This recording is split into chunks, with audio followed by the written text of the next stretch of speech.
If you enjoy what we're creating, please don't forget to like, subscribe, and leave a comment letting us know where you're watching from. She sat nervously on the park bench, her hands trembling. When he arrived, she took a deep breath and whispered, "I need to tell you something. I'm pregnant." For a moment, silence filled the air. Her eyes searched his face, afraid of rejection. But then, slowly, his lips curled into a wide smile. "Are you serious?" he asked, his voice full of excitement. When she nodded, tears welled up in his eyes. He pulled her into his arms, holding her tightly. "This is amazing," he said softly. "We'll do this together. We'll build a life, just you, me, and our baby." Her fear melted away as he kissed her forehead. They began dreaming out loud, about their future home, the laughter of a child, and the strength of their love. Under the soft glow of the evening sun, they kissed, full of hope and courage, knowing that their journey had just begun. That evening, they brought him to her parents' mansion. The tension was thick in the opulent living room as they faced the ultra-wealthy parents together. Her father's eyes blazed as he said, "So, you are the one who impregnated my daughter. Let me be clear. You will never be part of this family. If she keeps this baby, she loses everything, our support, our name, our home." Her mother added, "Do you understand what this means? You cannot build a life with her. You will take nothing from us." He stood tall, holding her hand tightly, his voice steady but firm. "I don't care about your money or your threats. I love her, and I will take responsibility. We'll raise this child together, and we will be happy, no matter what you say." Her father slammed his hand on the marble table. "You are a fool. You're throwing your life away for a child that should never exist in this family." She squeezed his hand, tears streaming down her face. "We're not afraid of losing your approval. We have each other, and that's enough." He nodded, determination in his eyes. "If our child is born, we leave this life behind. Forever." The room fell silent, the weight of their decision settling like a storm. For the first time, they were united not just by love, but by courage to face the world together. Later that night, after her parents left the room in anger, he and she stood alone in the quiet mansion hall. He looked into her eyes, his voice steady, full of resolve. "I promise you, I will never give up on us. I'll leave if I must, and I'll work, I'll fight, I'll do whatever it takes to prove that I am worthy of you and our child." Tears filled her eyes as she whispered, "But what if they never forgive you?" He took a deep breath, holding her hands tightly. "Then I will come back stronger. I will show them that love, responsibility, and courage are worth more than wealth or status. I will be the man who can protect you, care for you, and make you proud, because that is what you deserve." She leaned into him, feeling his determination. "I believe in you." He kissed her forehead gently. "And I will return. I swear it. For you, for our child, for us." The night wrapped them in a quiet promise, a vow of patience, strength, and unwavering love, as they prepared for the journey ahead. Years passed. She was alone, raising their child, her heart heavy from the constant pressure and the impossibility of facing her parents' disapproval. Eventually, she left her family's mansion behind, determined to create a life for herself and her daughter on her own. Meanwhile, he worked tirelessly, slowly building his career. One project at a time, he turned small successes into multimillion-dollar ventures, amassing a fortune that could rival any of the wealthiest families. But despite the luxurious lifestyle, the grand achievements, and the material comforts, his eyes carried a deep sadness. No amount of money could fill the void left by her absence. No achievement could replace the warmth of her smile or the shared dreams they once had. In every deal he closed, every skyscraper he built, he felt the empty space of what he truly longed for, the life they could have had together. Success had brought him wealth, fame, and recognition, but not happiness. His heart remained tethered to a family he had yet to fully reclaim, a love he had yet to prove he was worthy of. Exactly 25 years after their painful separation, he attended a glamorous gala, unaware that fate had prepared a reunion unlike any he could imagine. The room sparkled with crystal chandeliers, elegant dresses, and the hum of powerful conversations, but his attention was caught by a young woman who moved with confidence and grace, yet a hint of shyness in her eyes. He struck up a conversation with her, charmed by her wit and intelligence, never suspecting that she was the daughter he had never met. Meanwhile, her mother worked quietly in the background, serving drinks as a waitress, keeping her presence low while observing both of them. She had taken this humble role to support her daughter and keep her safe from the world of high society that had once pressured her. As he laughed at something she said, a strange, familiar warmth tugged at his heart, though he couldn't place why. She, too, felt a connection she couldn't explain, an unspoken bond that seemed to resonate in her very being. The night unfolded, full of unknowing reunions, silent observations, and the subtle weaving of destinies that had long been separated by time, choices, and circumstance. At the gala, the young woman suddenly noticed her mother moving gracefully between the guests with a tray of drinks. Her face lit up. "That's my mom," she said proudly, waving her over. "Come, I want you to meet her." He froze as the woman approached. Time seemed to collapse, her eyes, her smile, the subtle tremor in her hands. Memories of their youth flooded back, sharp and painful. She looked up and saw him. For a moment, her steps faltered, the tray almost slipping. Their gazes locked, 2 decades of silence, regret, and unspoken love burning between them. "This is Mr. Carter," her daughter said innocently. "He's one of the leading investors in the company." "Isn't that amazing?" Her mother forced a polite smile, nodding stiffly. "Pleasure to meet you, sir." But beneath the surface, her eyes told another story: anger, sorrow, and a fear she couldn't put into words with her daughter standing there. He smiled politely in return, though inside his chest thundered with questions. He wanted to speak, to claim the truth, but the weight of the moment pressed him into silence. The girl glanced between them, sensing something unspoken, but too naive to grasp the storm beneath their calm expressions. When Emily, the daughter, turned to greet another guest, Alexander Carter seized the chance. He caught Claire's wrist gently but firmly as she passed with her tray. "Claire," he whispered, his voice trembling with years of restrained emotion, "we need to talk." Her eyes blazed instantly. She yanked her arm back, but he guided her toward a quieter corridor, away from the glitter of the ballroom. As soon as they were alone, her composure cracked into fury. "How dare you?" Claire hissed, her voice sharp as glass. "You vanish for decades and now you show up, rich, powerful, like some savior? You don't get to walk in here and pretend you have a place in our lives." Alexander's chest heaved, torn between guilt and desperation. "Our lives? Claire, she's my daughter too. I had no idea. You never told me where you went. You disappeared." Her laugh was bitter, almost breaking. "I disappeared? You left. You chose your pride, your dreams, your empire, over us. I raised Emily. I gave her a home, love, stability. And you think you can just appear and claim her? No. She doesn't need you. We don't need you." He stepped closer, his voice low but fierce. "You think money is what kept me away? I built everything with the thought of coming back. I dreamed of giving her the life she deserved." Claire's eyes shimmered with tears, but her rage held firm. "The life she deserves is the one I gave her, without lies, without broken promises. She's happy, Alexander. She's strong. And she is mine. You have no right to take that away." Silence hung thick between them, their breathing heavy, their eyes locked in a battlefield of regret and unhealed wounds. After the gala, Claire gave him one last warning: "If you want to see Emily, it will only be through work. Otherwise, we vanish again. Forever." But Alexander Carter couldn't resist. Nights turned into restless hours at his desk, where he instructed private investigators to find everything about their lives: the modest apartment they lived in, Claire's second job at a cafe, the quiet sacrifices she made every day. He couldn't stay away. He couldn't bear the thought of them struggling while he sat on top of his empire. So, without a word, he quietly purchased the very apartment they lived in and transferred the deed into Claire's name. He arranged for their monthly bills to be automatically covered by a discreet trust fund.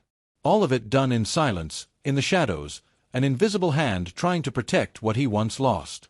Days later, Claire discovered the truth when she went to pay the rent. The landlord shook his head politely. "Mrs. Evans, there's no balance due. The apartment is yours now. Paid in full. Title transferred to your name." Her blood ran cold. There was only one man capable of this. That evening, she stormed into Alexander's office, fury radiating from her every step. "How dare you?" she spat, slamming the apartment deed onto his desk. "Do you think we're some charity case you can buy off? We don't need your pity. We don't need your money. And I don't need your guilt disguised as generosity."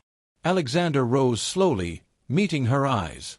His face was calm, but his voice trembled with something deeper than pride. "Claire, it's not pity. It's love. It's my responsibility. For years, I failed you both. This is me trying, finally, to give back what I stole from you." She shook her head, tears burning in her eyes. "You don't get to fix the past with a checkbook. You weren't there when Emily cried at night.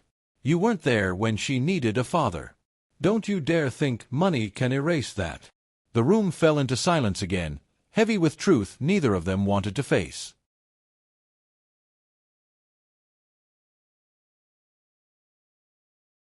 A week after the confrontation, Emily started noticing small but unusual changes. The fridge at home was always full. Bills that once weighed heavily on her mother's shoulders seemed to vanish. The landlord no longer came by, and the atmosphere in their modest apartment felt lighter. One evening, as Emily helped her mother with the dishes, she asked casually, "Mom, did you get a raise at the cafe? Or maybe some promotion you didn't tell me about?" Claire stiffened, forcing a smile. "No, sweetheart. Don't worry about it.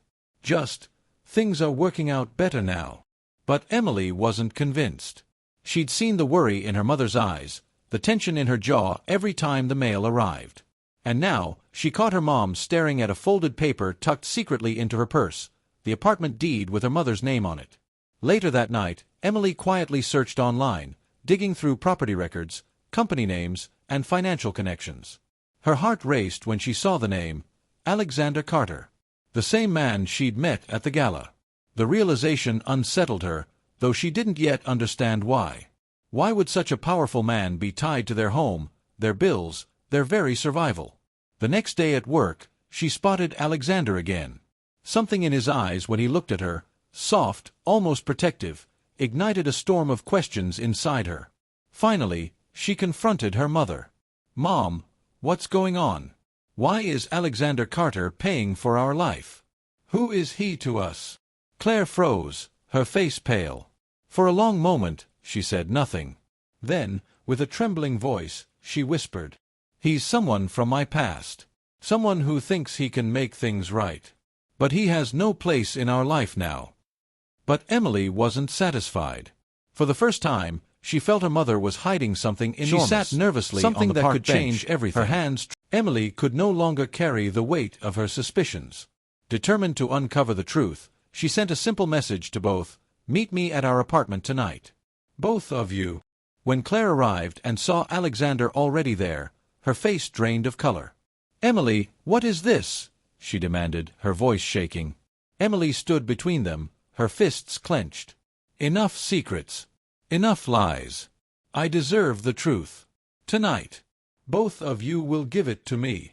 The silence was unbearable until Alexander finally spoke, his voice low, careful. "Emily, I have always wanted to be here. For you. For your mother. But—" Claire cut him off sharply, tears burning in her eyes. "Don't you dare. You don't get to rewrite history. You weren't there when she needed you. You weren't there for her first steps, her first words, her tears at night. I was. Me alone." Alexander's voice cracked, his mask of power slipping away. "Because you left. You shut me out, Claire. I searched, I fought, I built everything with the hope of finding you again. And now, when I finally do, you still push me away." Emily's chest heaved with fury, tears streaming. She shouted at them both. "Stop. Do you hear yourselves? You've both lived in anger for 25 years, and I'm the one who's paid the price.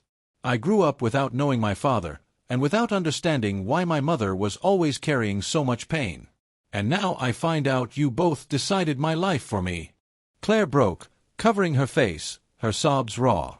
"I only wanted to protect you, to keep you safe from him, from that world of power and pain." Alexander's hands trembled as he reached toward Emily. And I only wanted a chance to love you as my daughter.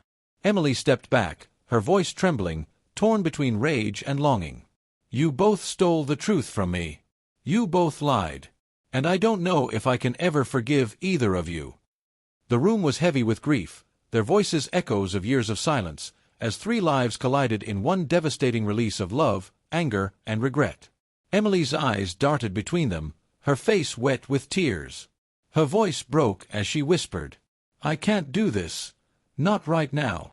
Before either of them could respond, she grabbed her coat and rushed out the door, the sound of her footsteps echoing down the stairwell until there was only silence. Claire collapsed into the nearest chair, her body trembling. Her hands covered her face as she sobbed, every wall she had built over the years crumbling in an instant. Alexander stood frozen, staring at the door where Emily had disappeared. His chest heaved, his fists clenched, but his eyes shimmered with despair. Finally, Claire's muffled voice broke through the silence. Do you see what you've done? She's shattered. All these years, I held everything together so she would never feel broken, and now...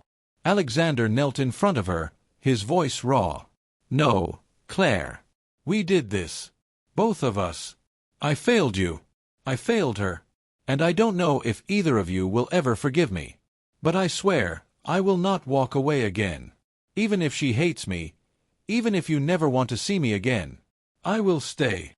Claire lifted her face, her eyes red and hollow. Don't make promises you can't keep.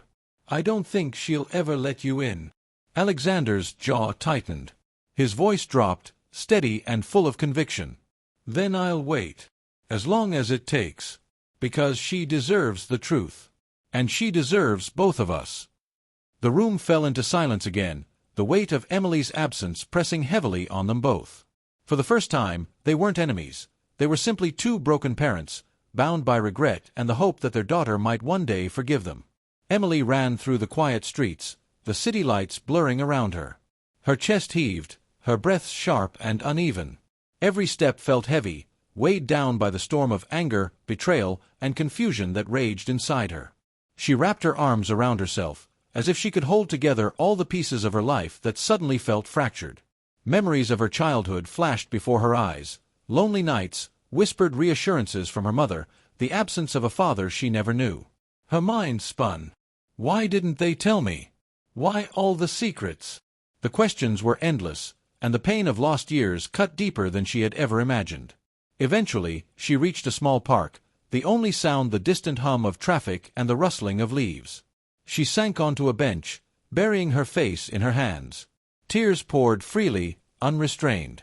I hate them, and yet, she whispered to herself, her voice trembling. I don't even know what I feel. I just want it to make sense. Hours passed. The night wrapped around her like a protective cloak, giving her space to breathe, to think, and to feel. And somewhere deep inside, beneath the fury and hurt, a small, fragile spark of curiosity and longing began to glow, the quiet, persistent hope that maybe, just maybe, there was a chance to understand, to forgive, and to rebuild what had been lost. Alexander, Claire, Emily. The first light of dawn crept through the blinds, painting soft streaks across the apartment. Claire and Alexander sat in silence, a distance between them that felt smaller than it had in decades. Claire broke the quiet first, her voice low and thoughtful. I never stopped thinking about you, even when I tried to build a life without you. Every decision I made, I hoped it would keep Emily safe, but part of me always wondered if you were out there, trying to find us too. Alexander nodded, his fingers tracing the rim of his coffee cup. I was. Every day. Every deal I closed, every late night at the office. I imagined a life where I could be there for her, for you. I failed in the past, Claire, but I never stopped loving you. And I never stopped hoping I could make things right. She looked at him, her eyes softening despite the fatigue and pain. We've both carried so much, regrets, anger, sorrow. I wanted to protect her from it, from us. From you. He reached across the small table, lightly touching her hand. And now we have a chance to share our stories. To finally be honest. I want you to know everything, the years I spent thinking about you, the nights I spent wondering if I'd see you again, and how every step I took was to be worthy of you, of Emily, of the family I lost. Claire's lips trembled into a small smile. "Then I'll tell you too. Everything. About how I struggled, how I loved, how I raised her on my own. How I feared you would never come back." For the first time in years, the distance between them melted. They shared their lives openly, their voices filled with sorrow, hope, and the fragile joy of reunion. Each story they told, each secret unveiled, brought them closer, two souls finally recognizing the love that had endured decades of separation. By the time the sun fully rose, their hands were entwined, hearts cautiously leaning toward each other, ready to face the world together, not just as parents, but as lovers reunited. Emily returned home later that morning, still swirling with confusion and questions. She paused in the doorway, quietly noticing Claire and Alexander sitting close at the small kitchen table. Their hands brushed, their voices soft, intimate, but there was no anger now, only honesty and tentative warmth. Her heart twisted with conflicting feelings. Why does it feel comforting, but also wrong? She thought, crossing her arms over her chest. She lingered silently, listening as they shared fragments of their pasts. Alexander spoke about the years he had spent building his empire, all the while thinking of them. Claire told stories of sleepless nights, sacrifices, and the relentless love she had poured into raising Emily alone.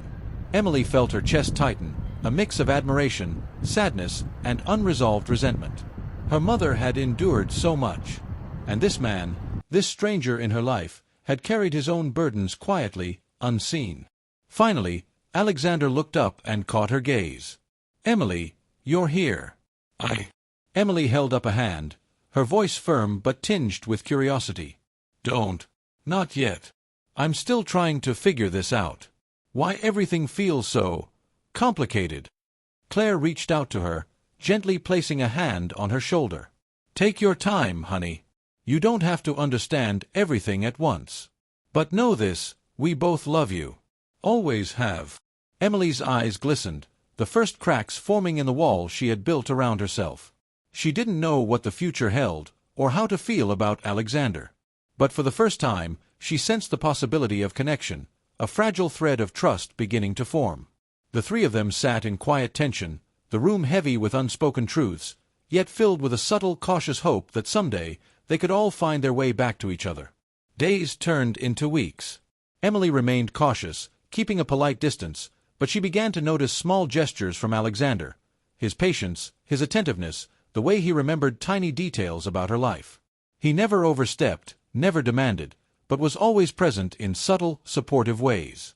One afternoon, while helping her mother in the kitchen, Emily watched him quietly organize some documents and hand her mother a folder without a word. The simplicity of the gesture struck her. "He's considerate," she thought, the walls around her heart softening slightly. Gradually, she allowed herself to ask small questions. Alexander, why did you keep trying to find us all those years?" He paused, his eyes reflecting the weight of decades. "Because I never stopped loving you, Emily. And because I never wanted to miss another moment of your life." Emily blinked back tears. She didn't fully understand yet, but a spark of connection ignited. "I don't know if I can forgive you, but I want to try. I want to understand." Her mother, Claire, smiled softly, relief shining through her exhaustion. "That's all we can ask for, honey. Take it one step at a time." Days became months. Slowly, Emily began sharing her life with Alexander, introducing him to her friends, asking his advice, and even seeking comfort in his quiet presence when challenges arose. The once strained relationship evolved into a fragile but growing trust. One evening, they sat together on the balcony, the city lights sparkling below. Alexander reached out, gently holding her hand. "No matter how long it took, I'm here now. And I'll never leave again." Emily squeezed his hand back, a small, tentative smile forming. "I'm beginning to believe that maybe this can work." For the first time, the family of three felt the possibility of healing. Not perfect, not without scars, but real, honest, and filled with the promise of a future they could share together. It was a quiet Sunday afternoon. Claire had prepared a simple meal, nothing fancy, just pasta, salad, and freshly baked bread. Yet, around that small table, something extraordinary was happening. For the first time in 25 years, the three of them sat as a family. Emily laughed at one of Alexander's stories about his clumsy early business days, and even Claire couldn't resist smiling, though tears lingered in her eyes. The tension that had once filled every moment between them seemed to dissolve, replaced by warmth and familiarity, as if they were rediscovering a rhythm that had been waiting all along. After dinner, Alexander stood, raising his glass of water. His voice trembled, but it was steady with conviction. "I lost decades I can never get back. But today, I see in front of me everything I ever needed: Claire, Emily, my family. I can't change the past, but I promise you both, my future belongs to you." Claire's eyes glistened. She reached across the table, taking his hand. For years, she had carried the weight of survival, of raising a daughter alone. But now, in his eyes, she saw not the reckless young man who had left, but a man transformed, wounded, yes, but sincere and deeply committed. Emily placed her hand over theirs, her voice soft but certain. "We can't erase what happened. But maybe we don't need to. Maybe we just start here. Together." Silence fell, not heavy, but sacred. The three of them leaned into the moment. Tears, smiles, and the fragile but undeniable truth that they had found their way back to each other. Outside, the city lights flickered, but inside, the room glowed with something brighter: forgiveness, healing, and love reborn. For the first time in years, they were whole. 5 years later, the garden of a countryside villa buzzed with laughter. Children ran across the grass, chasing bubbles that shimmered in the late afternoon sun. Emily stood on the porch, smiling as she watched her own daughter, bright-eyed and full of life, tugging at Alexander's sleeve, begging him to join their game. Alexander, now with a few more lines on his face but a lighter heart, bent down and lifted the child with ease. His laughter rang out, pure and unrestrained, a sound he thought he had lost forever. Claire watched from nearby, her gaze soft and filled with a peace she had long yearned for. Life hadn't been perfect. There had been arguments, moments of doubt, and the lingering shadows of the past. But step by step, day by day, they had built something stronger, something real. Emily approached her mother, wrapping an arm around her shoulders. "You were right, Mom. We didn't need a perfect story. We just needed to live it together." Claire's eyes glistened as she whispered, "And we are. Finally." As the sun dipped lower, Alexander placed his granddaughter gently on the swing and turned toward Claire and Emily. For the first time, he felt no ache of regret, no fear of what might have been, only gratitude for what was. The three of them, once broken, now whole, stood together, watching the next generation play, knowing their story was no longer defined by pain, but by the love that had endured despite it all. And in that golden twilight, their future stretched wide open, rich with hope, laughter, and the promise of forever.